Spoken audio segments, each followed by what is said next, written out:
Briga no voo, tanto, casado.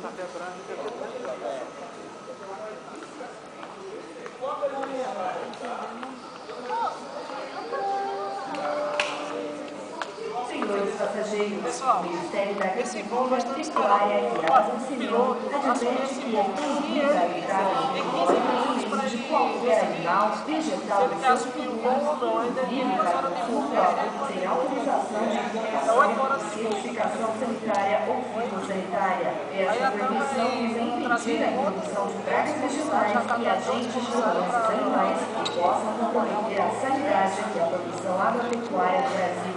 Caso esteja trazendo as formas de declaração de bagagem acompanhada e apresente-se a vigilância agropecuária. Briga porque simplesmente o piloto não quer pilotar o avião. Quantos voos de atraso vai indo aqui para YouTube? Enquanto isso, Ingrid tomou uma guarda-latinha de R$4. E até o nosso meu prejuízo.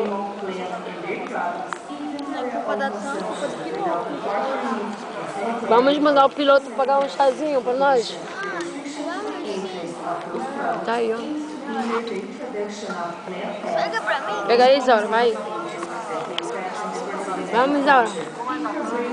Enquanto isso, nessa bolsa aí, enquanto vai ficando um monte de gente aqui no aeroporto esperando.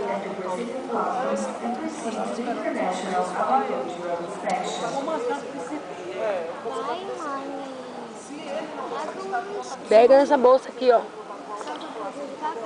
Aqui tá caneta. Está no hotel. A outra tripulação está no hotel. Se vocês ainda não entraram, já estão entrando em contato, Eu estou aqui, eu não tenho como saber se o meu supervisor lá está. Viu, amor? Uma coisa que era para tripulação. A colcha, olha. Vocês ainda, colega. Você não tem nada a ver. Ficamos às 11 horas. Eu quero um hotel.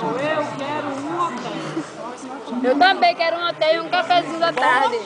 Mas é verdade, e um chazinho. Eu quero um hotel.